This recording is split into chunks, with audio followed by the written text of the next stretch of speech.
Vous aimez la France? Vous aimez la parcourir, la découvrir, partir à sa rencontre. Vous avez même parfois l'impression de bien la connaître. Nous avons tous une petite plage, une petite crique, une clairière, un hameau ou un chemin qui n'appartient qu'à nous, loin des sentiers battus, et que nous ne voulons partager qu'avec ceux que nous aimons. C'est cette France-là que nous voulons vous faire découvrir à travers 100 lieux qu'il faut absolument voir dans votre vie.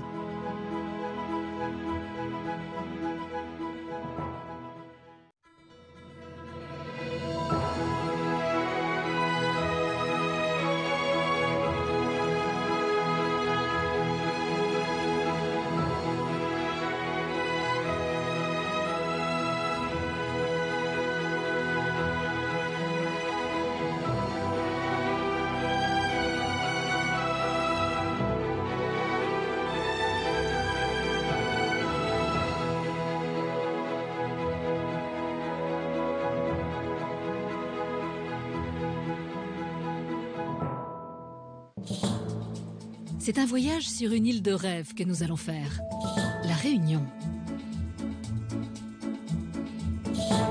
Bloc de rochers volcaniques émergeant de l'océan Indien, l'île de La Réunion offre des paysages à couper le souffle entre mer et montagne. Nous irons nager avec les dauphins dans l'eau bleu azur de ses côtes. Ah, génial, génial. Puis, nous découvrirons l'une des principales ressources de l'île, la canne à sucre. Nous survolerons ensuite les 3 cirques volcaniques qui forment l'île de La Réunion. Ah, il est splendide. J'ai jamais vu aussi près de ça. Ah, c'est La Réunion. Et nous nous enfoncerons au creux de ces forêts primaires en visitant de vieux villages qui abritent de magnifiques cases créoles. Enfin, nous frôlerons le piton de la Fournaise, l'un des volcans les plus actifs au monde, avant de plonger dans les entrailles de la Terre. Et après avoir humé les senteurs d'un jardin extraordinaire où l'on cultive la vanille, nous goûterons les plus belles recettes réunionnaises. Comment tu as trouvé le carré de poulet? Délicieux. Bon? Au cours de ce voyage au bout du monde, des Réunionnais passionnés nous dévoileront les 1001 secrets de cette terre qu'ils chérissent.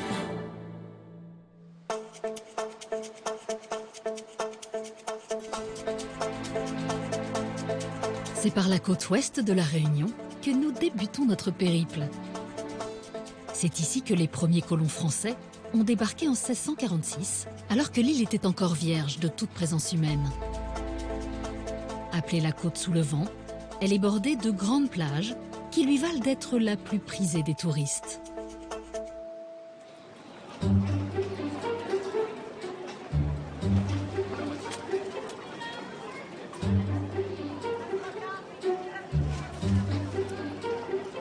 Bonjour, bonjour.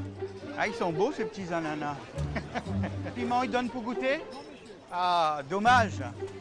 Directeur d'école à la retraite, Polo Brigui adore flâner en fin de semaine sur le célèbre marché de Saint-Paul. Comment ça va? Bonjour Polo. Bonjour. Je passerai au jardin te voir. Merci, c'est gentil. Tu vas bien? Il y vend parfois les fruits et les légumes d'exception qu'il cultive dans son jardin. Car Polo est un spécialiste des primeurs oubliés, surnommé en créole longtemps, car peu cuisiné de nos jours.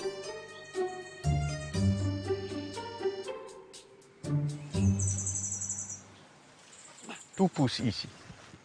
Ainsi, dans mon jardin, moi j'ai des retours des petites cailles, des retours des lièvres, des retours des pigeons ramiers.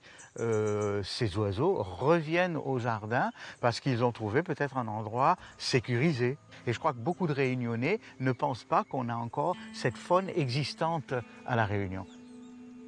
C'est ça qui fait que j'aime La Réunion. Le jardin de Polo est entouré de champs où l'on cultive l'une des principales ressources de l'île, la canne à sucre.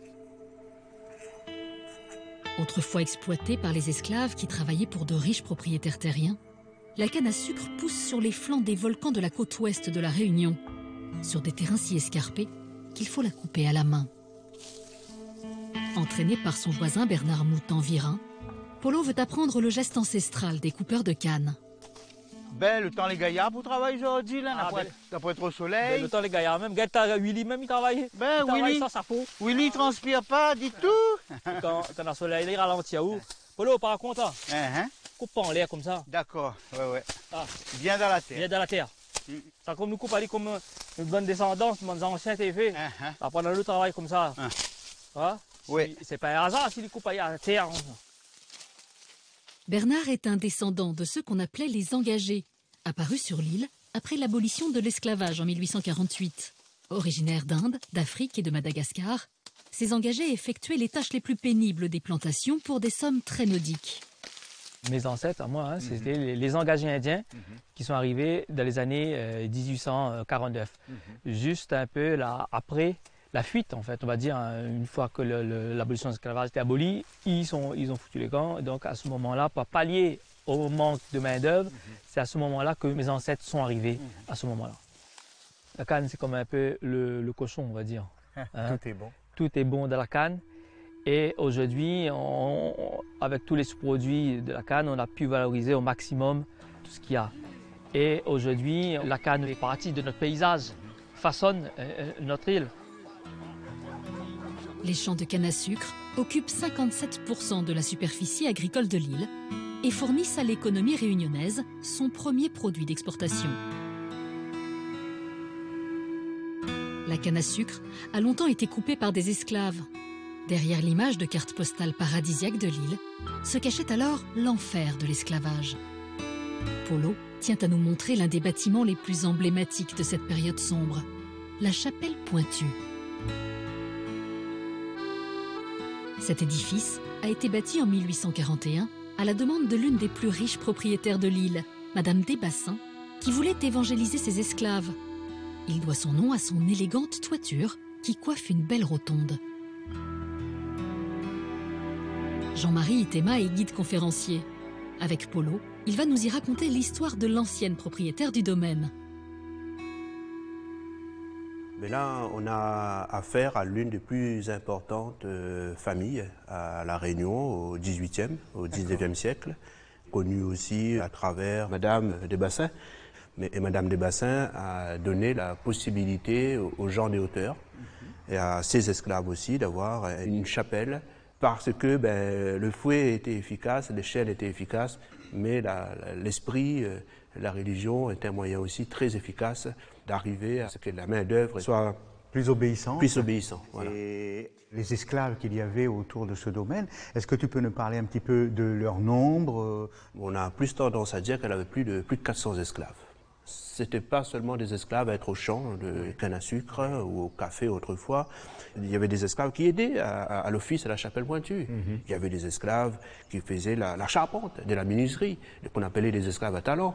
On a aussi des esclaves qui partaient à la pêche, qui partaient à la chasse, des esclaves fidèles. Il ne fallait pas qu'on donne à des esclaves qui avaient tendance à s'enfuir d'aller à la pêche, etc. Il y avait une quarantaine d'esclaves domestiques. Et forcément, les esclaves domestiques pouvaient vivre à 60-70 ans. Mais les esclaves qui étaient au champ, la plupart n'excédaient pas 35 ans, quoi. Et Madame Desbassins, vous voyez, vous savez sa pierre tombale qui est ici. La légende nous dit que les fissures que vous avez sur sa tombe ici est due à des éclairs suite à un cyclone en 1932. Et ironie du sort, ou légende, etc. Le cyclone est passé le 4 février et Mme Desbassins est décédée aussi un 4 février. Coïncidence. Madame Desbassins a profondément marqué la mémoire collective et alimente aujourd'hui encore de nombreux mythes. Lors des éruptions du Piton de la Fournaise, par exemple, certains habitants de l'île prétendent que c'est elle qui se réveillerait.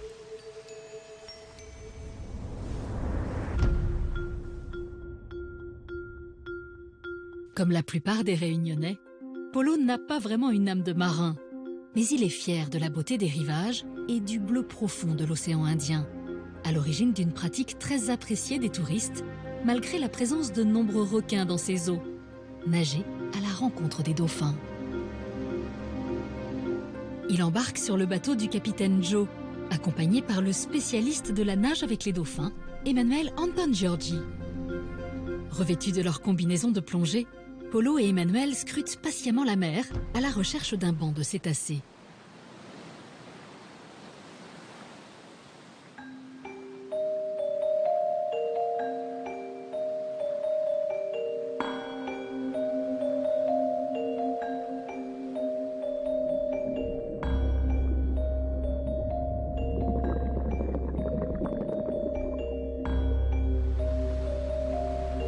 Après de longues minutes d'observation et d'attente, Emmanuel et Polo voient enfin se rapprocher un groupe de dauphins. Et la magie opère. Un groupe de mammifères marins s'approche des plongeurs. Intrigués, les dauphins se mettent à nager autour d'eux. Sous les yeux de Polo, s'opère un ballet grandiose et féerique.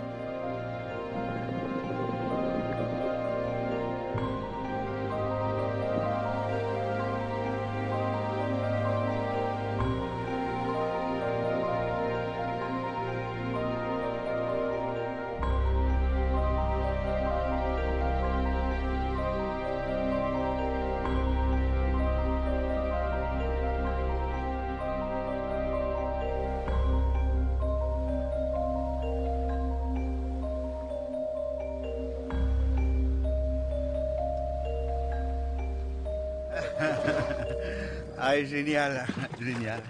Extraordinaire. Bon, t'as vu, ils sont passés près. Hein. Ouais. Ils sont passés près, ils arrivent comme ça de 3/4. Ah ouais. Et si on bouge pas, si on est bien calme, C'est eux qui viennent. c'est eux qui font les derniers mètres. Ah ouais. Mais que si on bouge pas.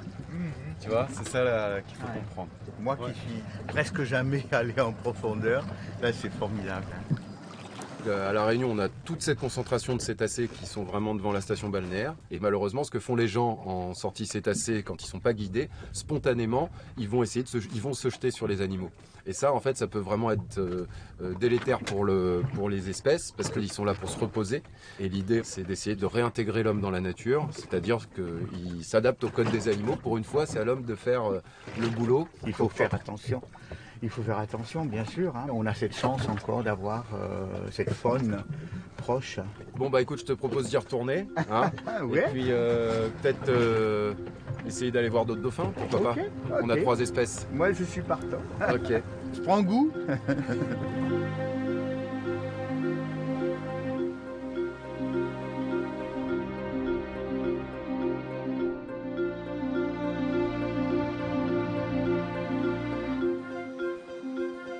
Nous quittons maintenant le bord de mer pour plonger au cœur de l'île, notre prochaine destination.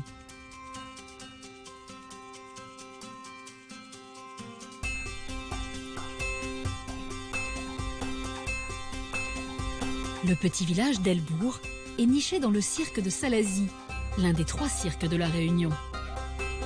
Situé au pied des contreforts vertigineux d'un ancien cratère, ce village a conservé son âme d'antan. Au milieu des plantes luxuriantes, il règne ici une atmosphère hors du temps. Raphaël est un jeune guide qui va nous faire partager sa passion pour son île et ses forêts somptueuses. Et c'est en musique qu'il nous accueille dans son village. Kalina, t'es mon île, ma chaleur, mon volcan. Je serai ton coin tranquille, toi ma belle saison. Comme Raphaël, Patrick Manoro vit lui aussi dans ce village classé parmi les plus beaux villages de France. Les 2 voisins se retrouvent souvent pour pousser la chansonnette dans le somptueux jardin de l'une des cases créoles du village. Oh, Kalina, ma Kalina. Oh, ma Kalina, oh Kalina. Patrick est guide lui aussi, mais depuis bien plus longtemps que Raphaël. Il a donc pas mal de choses à lui apprendre sur ce village qu'il a vu naître. C'est le thermalisme qui a fait la réputation et la richesse d'Elbourg. En 1832, on y découvre plusieurs sources, dont les propriétés thérapeutiques font rapidement le tour de l'île. Les premiers curistes affluent et les riches propriétaires de la côte construisent de somptueuses villas. Alors Patrick, c'était comment le village avant? Parce que moi j'ai connu ça depuis 23 ans, mais je sais que ça à fait l'époque, longtemps. moi ce que je garde dans ma mémoire du village, c'était vraiment, on va dire, nous, nos familles habitaient au-delà du village. Le village était réservé surtout pour les gens qui venaient en cure thermale. Et nous, nos parents, nous les gamins, on venait ravitailler ce petit village en légumes, en fruits. Et donc moi je vois ce petit village surtout qui a évolué petit à petit. Voilà, et maintenant ça s'est mélangé, c'est-à-dire il n'y a plus la partie séparée des gens autour et des gens, comme on disait, riches. Ah oui, non, mais tout le monde voilà, fait partie du même voilà, panier aujourd'hui. c'est Et ce qui n'est pas plus mal. En 1948, un violent cyclone tropical provoque un éboulement qui rend les sources inaccessibles. C'est la fin du développement de ce lieu de villégiature. Je dirais que quand on a perdu les anciens termes, ben, on a gagné ce petit village qui est resté authentique. C'est ça. Il faut savoir qu'on avait des maisons, on appelle ça les maisons, les façades théâtrales. Voilà. C'est-à-dire, même si à l'arrière on vivait modestement, le pignon sur rue, il fallait que ce soit beau. Il fallait montrer. Parce que les gens cherchaient toujours à montrer. Aujourd'hui, ça n'a pas changé. Non, ça, je ne sais pas. Mais en tout cas, voilà un petit peu la mentalité des gens à l'époque. Hein. C'est ça. Patrick guide maintenant son jeune ami vers une curieuse petite construction, caractéristique de l'architecture créole réunionnaise, le guétali.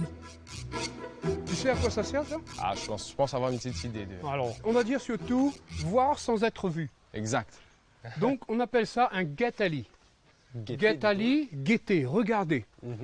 Et donc, les gens prenaient les télacis, donc ils savaient un petit peu tout ce qui se passait dans le village. D'accord. Donc, Voilà. c'était un petit peu aussi le site de rencontre des jeunes de l'époque, au final. Ben, c'est pour ça que j'ai appris la guitare, moi. Ah, fallait râler un peu, comme on dit. Voilà, fallait attirer. Messieurs, comment on va? Ça va. Ça va? Vous allez bien? Tout le respect du jour. Ça va? Il est là. Ah, bah, bienvenue à la maison, Patrick. Hein. Raphaël a la chance d'avoir grandi dans l'une des plus somptueuses villas créoles du village. On l'appelle la maison Folio, du nom de son grand-père, qui racheta la maison il y a 50 ans. Ici, c'est désormais lui le guide. Construite en 1860, alors que les cures thermales étaient en plein essor, cette villa a servi de résidence au médecin-chef de l'établissement de Salazie. Alors, qu'est-ce qu'on va découvrir ici, Raphaël? Bah, vu qu'on est dans le salon, on pourrait parler du salon créole. Quand on dit créole, c'est le mélange. Du coup, ici, tu pourras avoir un style français. Celui-là. Là-bas, on a du Regency anglais, on passe sous la Manche, là. Et là, après, on a le petit fauteuil compagnie des ânes. Donc, on est en plein dans le mélange et on est en plein dans ce qu'on dit le salon créole. Il y a la chambre ici. Ah, d'accord. Voilà, on a le lit, lit à baldaquin. Il y a une petite particularité, une petite histoire assez marrante, c'est que c'est le seul exemplaire de ce type de lit sur l'île. D'accord. Et il vient d'assez loin, Birmingham, London. Donc on peut dire que c'est une pièce de collection, alors? Bah ça, ouais, il n'y en a pas d'autres sur l'île, du D'accord, coup, il faut le d'accord. garder précieusement. Et là, sur le lit, je vois un truc qui m'intrigue un petit peu. Ça me rappelle ma grand-mère, ça me rappelle des souvenirs. Le fameux patchwork créole, le tapis mendiant. Pourquoi on appelle ça comme ça? C'est parce que à l'époque, les gens n'avaient pas forcément les moyens de s'acheter du tissu. Mais on récupérait du tissu là où il y avait. Et on envoyait les marmailles récupérer du tissu là où ils pouvaient en récupérer. Et on réutilisait tous ces morceaux destinés à être jetés, du coup. On faisait de la... Et en même temps, ce qu'on voit, c'est que c'est vraiment comme l'esprit créole, c'est-à-dire c'est un mélange de toutes les couleurs. Et c'est magnifique. On peut avoir différentes couleurs, mais on sera tous de la même forme et égalité au final. C'est vraiment l'exemple typique là, avec ce tapis. Cette salle à manger, c'est vraiment l'exemple de l'architecture créole. Parce que quand on parle de l'architecture créole, on a deux principes qui reviennent tout le temps. Symétrie, aération. On est dans une petite pièce, c'est pas grand. On va regarder 1, 2, 3, 4, 5 portes. Et on a aussi ce souci de libérer les combles. D'accord. Sous le sol vide, dans les murs du vide, donc de l'air, et des plafonds hauts pour que l'air chaud monte et la température idéale reste au niveau du corps. Et ça, c'est vraiment deux principes que mon grand-père, même en faisant quelques petites modifications dans la maison, a essayé de respecter du coup. Ce qui est bien dans une maison créole, c'est que c'est vraiment naturellement climatisé. Au pire, si on descend vraiment dans le bas, on a ce qu'on appelle la couverture payée en créole. Tu sais très bien Ah, ce que c'est, ouais, hein. et toi, un jeune comme toi, tu connais la couverture payée? C'est quoi la couverture payée? Voilà, c'est le conjoint ou la conjointe. Hein, d'accord, vice-versa. Voilà, vice-versa, exactement. Et en vrai, faut préserver ces petites expressions de notre créole à imager. Moi, comme on la froid, j'aime bien avoir une petite couverture payée. Exact, il n'y a rien de mieux. Voilà, et c'est écologique en plus. C'est ça l'avantage. Voilà.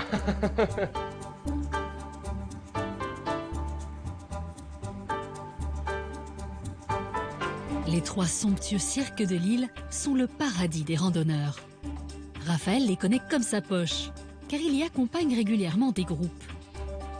Mais il n'avait encore jamais eu la chance de pouvoir survoler ces reliefs escarpés. C'est aujourd'hui chose faite. Plusieurs compagnies proposent de découvrir ces 3 cirques depuis le ciel en hélicoptère.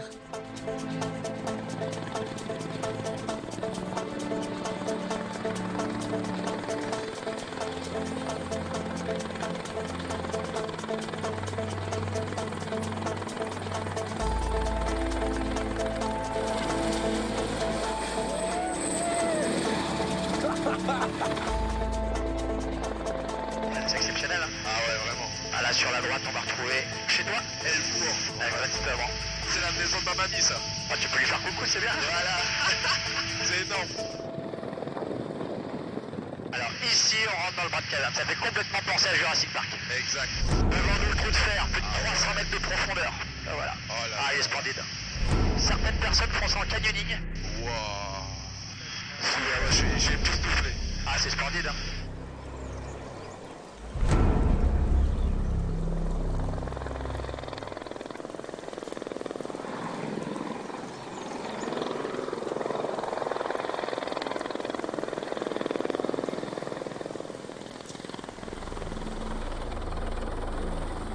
Raphaël veut profiter de ce vol pour nous raconter une page noire de l'histoire de l'esclavagisme réunionnais.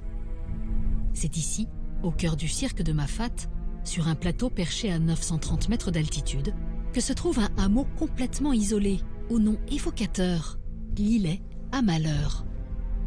Le relief très accidenté de ce cirque offrait un refuge naturel aux esclaves en quête de liberté, que l'on surnommait les marrons, inspirés de l'espagnol cimarron, les fugitifs. Ici, ils pouvaient survivre de nombreuses années avec femmes et enfants, cachés dans la montagne, en plantant les graines qu'ils avaient emportées dans leur fuite.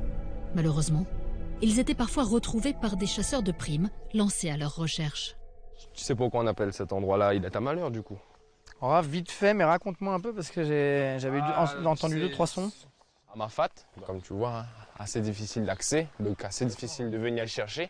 Il y a des esclaves qui s'enfuyaient. Îlet à Malheur, par rapport à son emplacement et à sa disposition, avait vraiment permis de développer un réel petit village. On va retrouver ça dans les écrits d'un chasseur assez célèbre, je pense un des plus illustres, qui s'appelait Mussat, François Mussat, qui à la fin des années 1820 va venir ici avec son détachement, une vingtaine d'hommes, et va tomber sur un petit village. Voilà, de 30 à 40 personnes avec femmes, enfants et hommes. Et je te laisse deviner pourquoi après on a donné ce nom-là. Il s'est passé un réel carnage.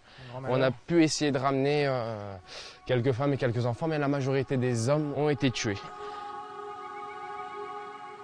Alors bien que les premiers marrons, du coup, malgaches, n'aient pas de foi chrétienne, on a pu quand même assister à quelques prêtres qui montaient dans les hauts afin de christianiser un petit peu cette population.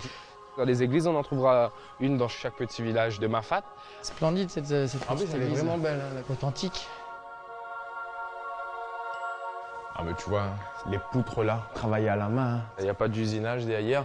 Sûrement du bois de fer ou du bois de natte, hein, des essences de bois. Très dense. Voilà, local, très dense. Et même fendu, ça tient.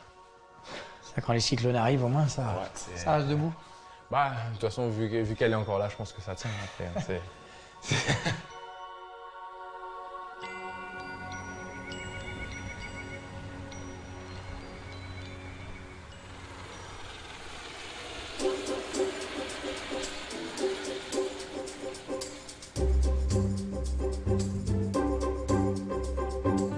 Retour à Elbourg, le village de Raphaël.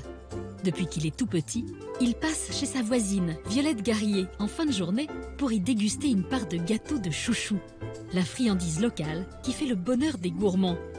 D'après Raphaël, c'est l'un des meilleurs de l'île. C'est magnifique, c'est le gâteau du cirque, hein? Mais ce que Violette veut lui montrer aujourd'hui, c'est ce qu'elle confectionne avec la tige du chouchou. Car Violette est l'une des plus célèbres tresseuses de paille chouchou de l'île. Elle en fait des chapeaux. Alors, on montre un petit peu comment il fait la paille de chouchou. On prend une tige, là on coupe en deux, et à l'aide d'une vieille savate. Oui. On enlève la fibre là, le dedans. Il faut quand même un peu de patience déjà, juste pour faire la paille déjà. Là, tout à fait, mais bon, c'est un plaisir pour nous de transmettre notre savoir, ce que les ancêtres faisaient. comment on a trouvé ça en fait, comment on a découvert la paille chouchou? Je pense dans les années 1800, hein, Oui. les Italiens venaient chercher de la paille ici à Salazie, ils faisaient des chapeaux pour les grandes dames. D'où le nom célèbre alors à l'époque des chapeaux de paille d'Italie, qui étaient en fait deux petits chapeaux de chouchou en fait. Voilà. Ouais. Par exemple, pour faire un chapeau, on va mettre 40 heures. 40 heures pour un chapeau. 40 heures, il faut énormément de paille. Donc le chapeau n'est pas à 20 € non plus alors? Nous, on vend normalement dans les 40 à 50 euros. Ah bah, tout travail mérite salaire après. Ça fait 1 € le temps. Vient ensuite le tressage. Raphaël va découvrir que c'est un exercice difficile. Regarde là, j'ai un brin qui va là et un brin qui va là. Donc ce brin-là, je tourne, je mets derrière ça. Je fais le tour. D'accord. Voilà, après tu commences à tresser. Quand on n'a pas les doigts fins. Hein. Non, mais c'est une question d'habitude aussi, je pense. Voilà. C'est ma maman qui faisait. Et après, quand elle est partie, j'avais rien à faire, je me suis mis là-dedans. Il me faudrait un peu plus que 40 heures pour le chapeau. Raphaël laisse Violette à ses chapeaux de paille pour nous entraîner vers son site préféré, la forêt de Bélouve, située sur les hauteurs de Helbourg. Il connaît toutes les espèces de cette forêt primaire encore largement préservée de l'exploitation des hommes. Elle abrite une biodiversité exceptionnelle. Et s'il veut nous la faire partager, c'est parce que ce paysage unique qui fait la splendeur de l'île est en danger. Là, on va aller voir une espèce rare, protégée de la Réunion. Accompagné de son ami Rodolphe Blin, agent de terrain du parc, Raphaël nous montre la nécessité de protéger cette flore fragile. Voilà, on est arrivé. Le bois de savon. Donc ça, c'est un des bois de savon qu'on a à la Réunion. Quelle famille? Donc ça, c'est une espèce très rare. Hein. Donc Badula fragilis. En fait, il y a d'autres bois de savon beaucoup plus communs, mais celui-là, c'est le plus rare. Ouais, je pense qu'on n'a pas encore tout vu. Quand on voit ça, on regarde un peu ce qu'on a autour comme forêt, cette belle forêt. Ouais. Et c'est en fait pour ça qu'on a en partie créé le parc national de la Réunion. Protéger et mettre en valeur notre patrimoine naturel. Et c'est aussi pour les générations futures en fait, faut garder ça. Oui.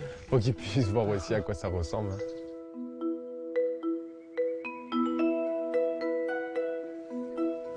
Je pourrais rester la journée assis ici à regarder les arbres et à écouter les oiseaux chanter. C'est le paradis ici. Ah oui. Il y a plein de trucs à voir. Hein. Ah, c'est fabuleux.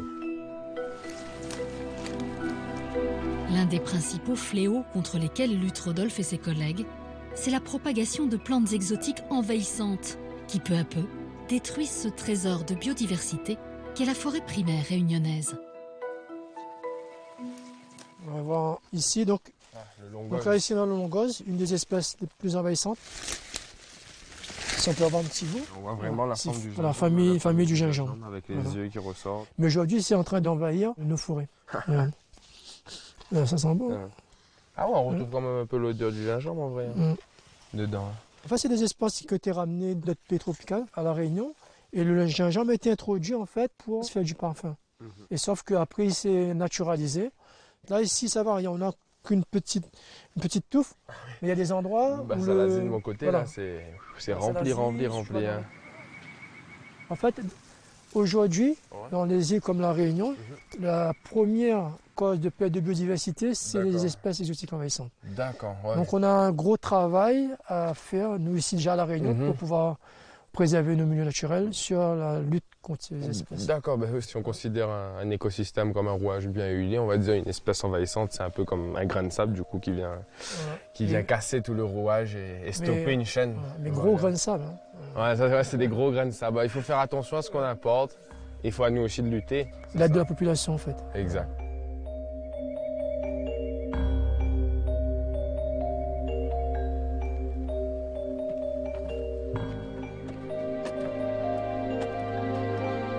Rodolphe nous a gardé une surprise pour la fin de la balade. Selon lui, c'est la plus belle merveille de l'île. Mais elle se mérite, car il faut marcher 2 heures avant d'atteindre le belvédère qui surplombe ce site fabuleux, le fameux Trou de Fer. Après avoir admiré ce cirque naturel depuis son hélicoptère, Raphaël peut maintenant profiter d'un autre panorama tout aussi fabuleux. Cette incroyable dépression géologique descend à plus de 300 mètres de profondeur. Les cours d'eau qui s'y engouffrent forment la plus haute chute d'eau de France, sur près de 725 mètres. On est arrivé alors au fameux trou de fer alors? Ouais, trou de fer, enfin à l'origine le nom c'était trou d'enfer. Trou d'enfer. Voilà, trou d'enfer, et ça a été transformé en fait avec le temps pour devenir trou de fer. D'accord, d'accord. Du coup, le trou de fer, il est accessible uniquement en rappel, du coup. Uniquement en rappel, mais sauf que quand ils ont ouvert la voie du canyon ici, ils ont découvert qu'il y avait déjà des gens qui étaient passés ici en fait. Ils ont retrouvé des câbles électriques là, tu vois. Des câbles électriques. Donc les gars venaient déjà là-dedans avec des câbles électriques. Donc des braconneurs alors. Braconneurs certainement. Là ici, je pense qu'il doit peut-être de poissons aussi. Ouais. Tout le vivier que propose une rivière. En plus, c'est inaccessible par l'homme alors. Ça c'est une énigme du coup. Ouais. Comment les gars peuvent arriver là? Je ne pourrais pas te dire là. Voilà, la magie du trou de fer alors.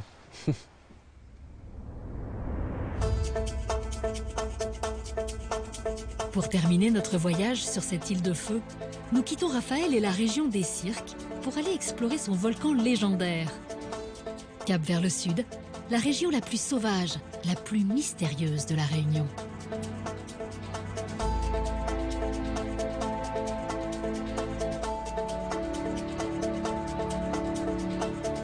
C'est ici que l'un des 2 volcans les plus actifs de la planète déverse régulièrement sa lave et façonne le paysage, lunaire et sublime. Le célèbre piton de la Fournaise est notre prochaine étape.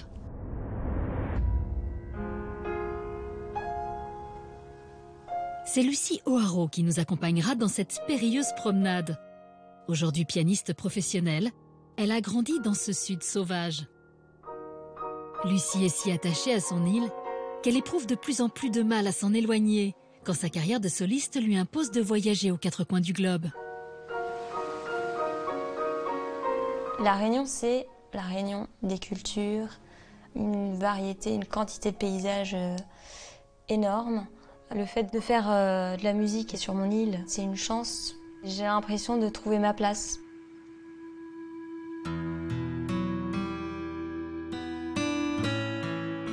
Fascinée par le géant de feu, Lucie souhaitait nous emmener jusqu'au sommet du piton de la Fournaise. Mais la dernière éruption du volcan est trop récente et le site, d'ordinaire ouvert au public, est aujourd'hui fermé. Il y a peu, la lave coulait encore sur les flancs du volcan et la roche y est toujours brûlante. Heureusement, Lucie connaît Aline Pelletier, la directrice de l'Observatoire volcanique de la Réunion. Grâce à elle, nous allons avoir le privilège d'assister à une mission de surveillance des appareils de mesure et de contrôle du volcan. Le piton de la Fournaise. Depuis plusieurs années, Aline et son équipe étudient chacun des mouvements de ce géant de lave. Aujourd'hui, Aline doit justement retrouver Christophe, l'un de ses collaborateurs, au bord de la caldeira, cette vaste dépression circulaire caractéristique des cratères de volcans. Et c'est ça une caldeira? Ça ressemble à ça? Oui, bah, tu vois tout ce que tu as là, tout le rempart. En fait, donc c'est le rempart qu'on appelle ici le rempart de l'enclos Fouquet et qui s'est formé suite à un gros effondrement. Donc en fait, c'est une vaste dépression naturelle qui s'est formée il y a à peu près 4500 ans et à l'intérieur de laquelle s'est formé maintenant le cône terminal qui est actuellement la partie très active du piton de la Fournaise. D'accord.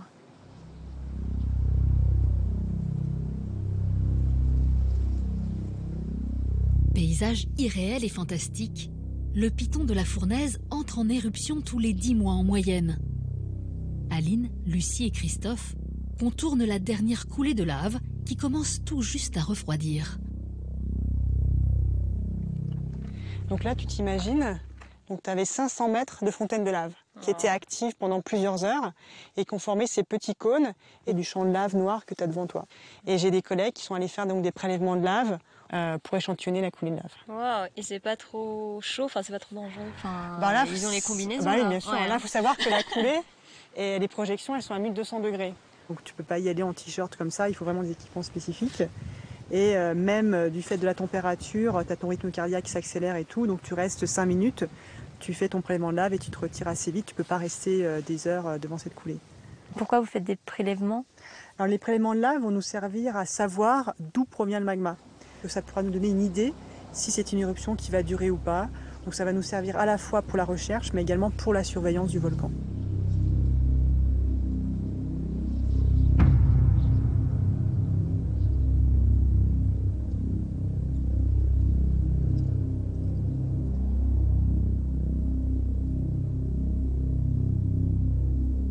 Après une longue marche, le trio arrive à la petite station d'observation posée au bord du cratère. Pour l'équipe d'Aline, le piton de la Fournaise est un véritable laboratoire à ciel ouvert. Là, on est au niveau d'une station GPS et sismologique.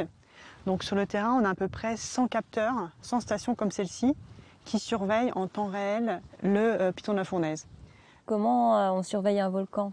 Alors on a 3 types de signaux qui permettent d'anticiper les éruptions. Ce sont les petits tremblements de terre, les gonflements du volcan et le dégazage. Et donc, gonflement, c'est-à-dire ça veut dire il que grossit? Ouais, c'est ça. Ouais. Enfin, c'est très subtil, hein, c'est millimétrique, voire centimétrique.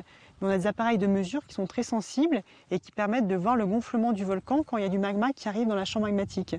Et lorsqu'une éruption se prépare, le magma s'accumule dans cette chambre magmatique, elle gonfle, et c'est pour ça que le volcan gonfle. Et à un moment donné, la pression est telle qu'il y a rupture de ce réservoir et le magma se propage vers la surface. Et grâce à ça, on arrive à voir plusieurs semaines, plusieurs mois avant une éruption que quelque chose se prépare. Et tout s'accélère quelques heures avant l'éruption.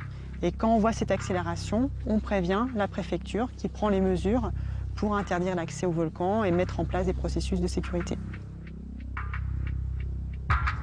Au bord du volcan, le spectacle est époustouflant. Lucie peut contempler les dimensions spectaculaires du cratère. Plus de 750 mètres de large et 300 mètres de profondeur.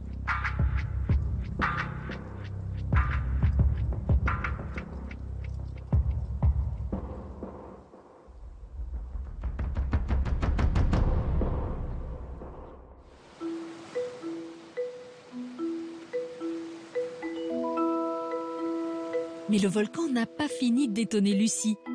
Au pied du monstre de feu, Aline veut lui montrer une ancienne coulée de lave qui a rejoint la mer en brûlant la forêt, puis en coupant la route. Lorsque la croûte a commencé à durcir, cette coulée a créé une incroyable curiosité géologique, les tunnels de lave. Équipés de casques et de lampes frontales, Aline et Lucie pénètrent dans les entrailles du volcan. Et voilà, bienvenue dans le tunnel de 2004. Génial. Donc là, il faut que tu t'imagines qu'en 2004, donc c'était un tunnel qui était rempli de coulées de lave. Et quand l'éruption s'est arrêtée, tout s'est vidangé. Et donc ça a laissé ces grandes cavités. Et là, tu peux voir au plafond les gouttelettes qui sont formées lors de la vidange du tunnel. Mais ça se vidange dans le sol ou dans la mer? En fait, là, ça s'est vidangé dans le tunnel, comme ça. Et donc après, ces coulées de lave allaient jusqu'à la mer.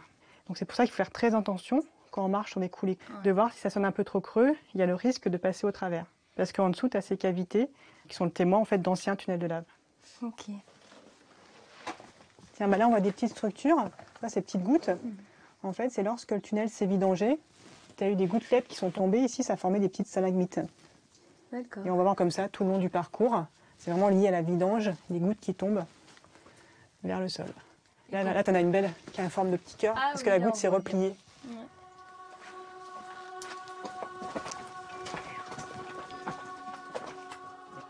Là, tu peux voir des morceaux de toit qui sont effondrés, mais c'est vraiment en début de vidange du réservoir.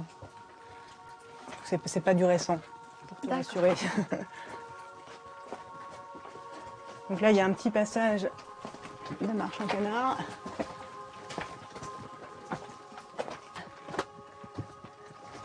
Et là, on va avoir une structure. Regarde. Un autre tunnel? Non. Non? En fait, c'est ce qu'on appelle une périmorphose. En fait, là, c'est la trace d'un tronc d'arbre. Et en fait, quand la forêt s'est fait engloutir par la coulée, donc le tronc d'arbre s'est fait recouvert par la coulée de lave, ça relie à l'intérieur et il ne reste plus que la trace du tronc d'arbre. Le tronc d'arbre est carbonisé, quoi.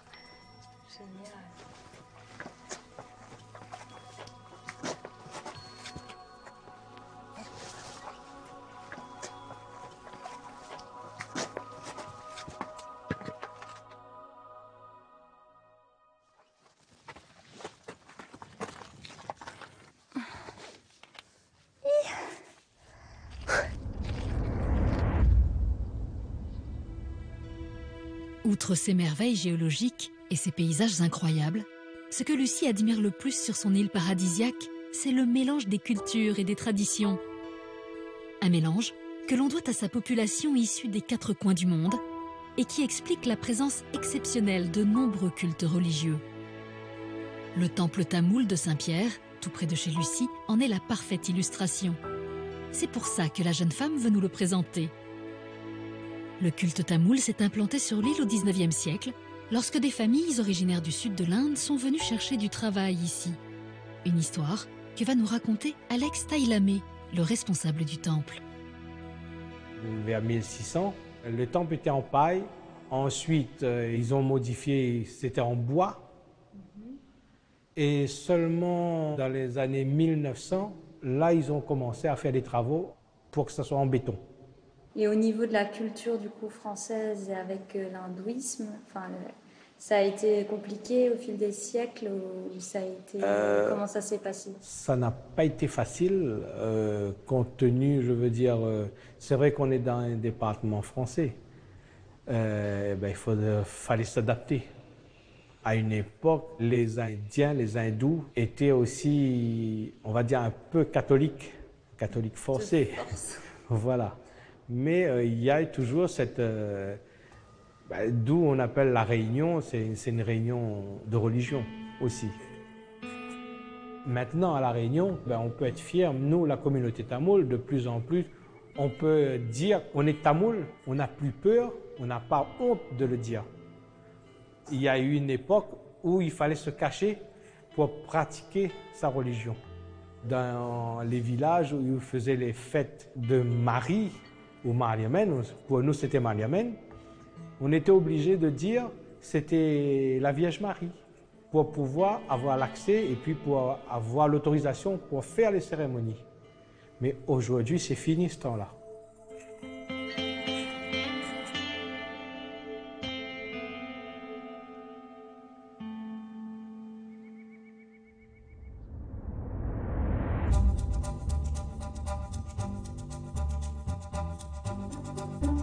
Dans ce sud de l'île qu'elle aime tant, Lucie nous emmène maintenant vers une autre tradition très ancrée à La Réunion, la culture de la vanille. La jeune femme connaît un endroit merveilleux où cette plante pousse en toute liberté, le jardin des parfums et des épices. Ce paradis vert de 34 hectares abrite plus de 1500 espèces végétales. Patrick Fontaine, un agriculteur féru d'histoire et de botanique, est le responsable du lieu. Il va nous livrer quelques secrets de son magnifique jardin. Ce qu'il y a de génial ici, c'est qu'on est sur des coulées de lave de 800 ans. Et le plus vieux peut-être de 3000 ans. Ça veut dire des sols très très très jeunes et aussi très très très riches. Ici, on trouve des arbres qui ont plus de 400 ans, qui étaient bien là, je dirais, avant l'arrivée de l'homme. Et des arbres comme on voit derrière là, des litchis, des manguiers, qui ont facilement 300 ans.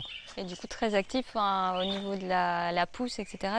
Ça pousse plus vite qu'ailleurs ou c'est un peu pareil? Ici, on est dans le sud-est de la Réunion, ça veut dire c'est chaud, humide. Ça veut dire que si on veut des fruits, c'est pas vraiment l'endroit. Par contre, c'est quand il y a des sécheresses. Mais ici, il y a rarement des sécheresses. Oui, mais du coup, il y a quand même des fruits. Hein. Ah oui, des fruits.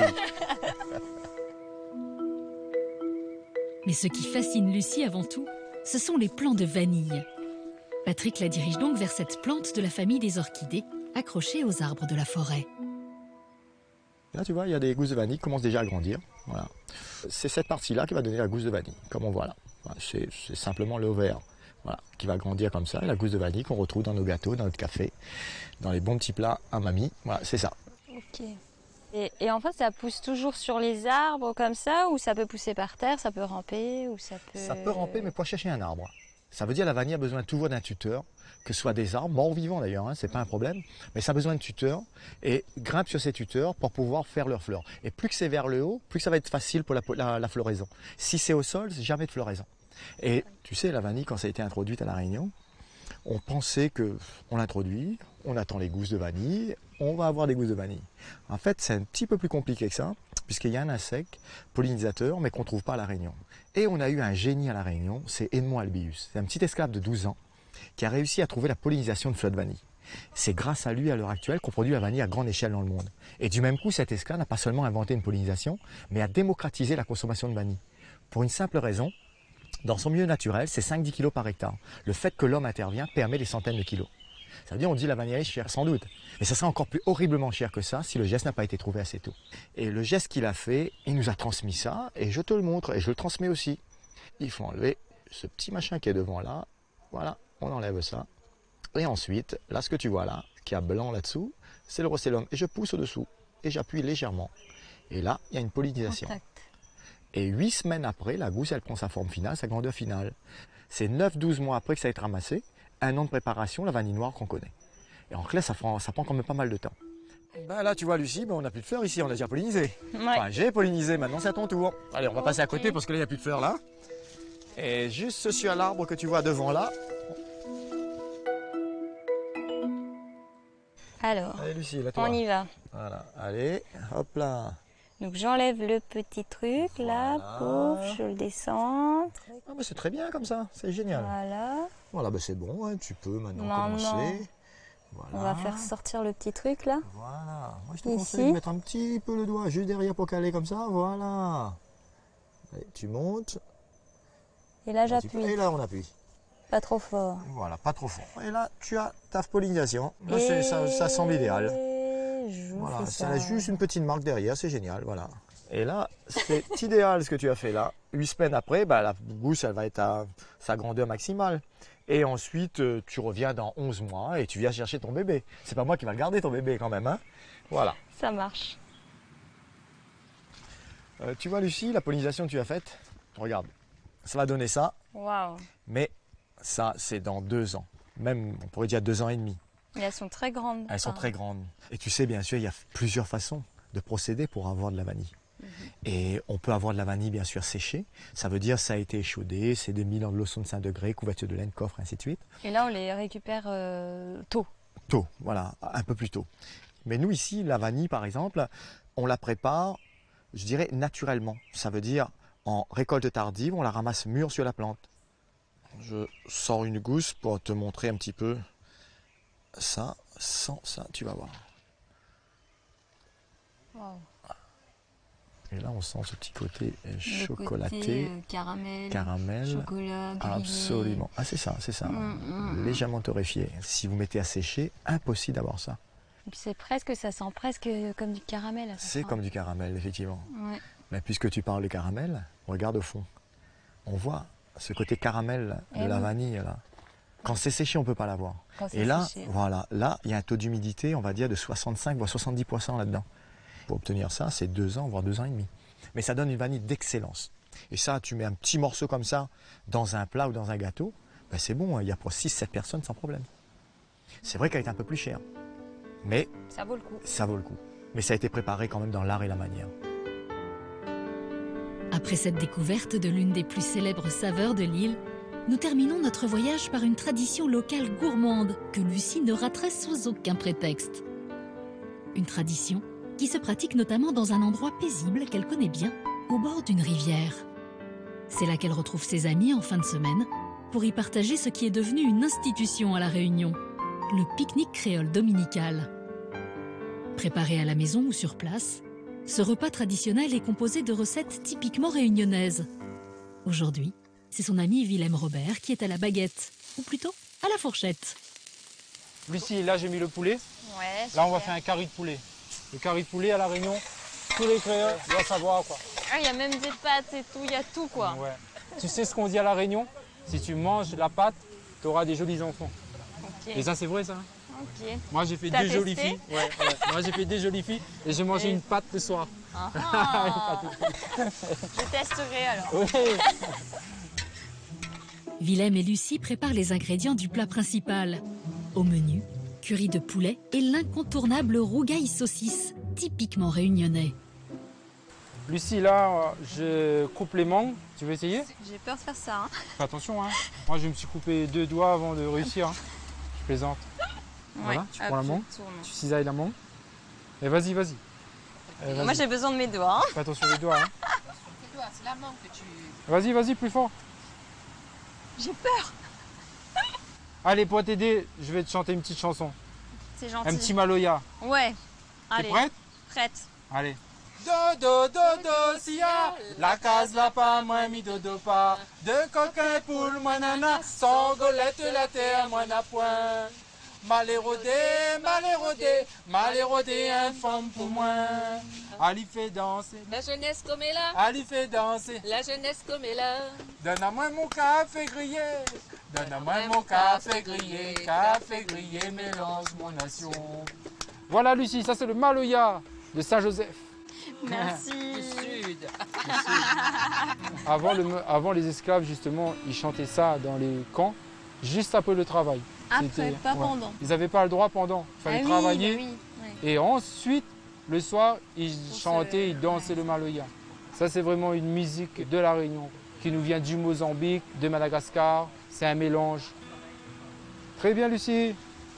Superbe élève.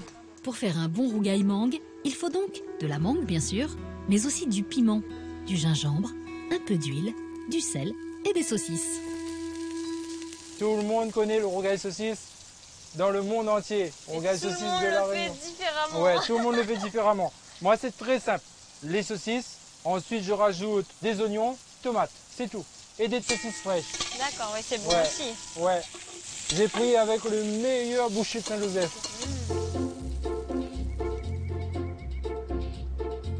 Voici enfin venu le moment tant attendu. La dégustation de ce pique-nique traditionnel du dimanche sur la grande tablée dressée au bord de la rivière. Ah ben le piment et tout hein. Dans les yeux après hein. Alors Lucie, comment tu as trouvé le carré de poulet? Délicieux. Bon? Délicieux, Ouais, et le rougail saucisse? Et le rougail saucisse, j'avoue que même sans ail, etc., Ouais, sans ail. il est vraiment bon. Il est vraiment bon. Ouais, super, merci pour tes compliments. Et bon appétit tout le monde. La Réunion, île de saveurs merveilleuses, de paysages sublimes et de cultures bigarrées. Ce petit bout de terre plongé dans l'immensité de l'océan Indien mérite bien sa réputation de paradis sur terre, que ses habitants se feront une joie de vous faire découvrir.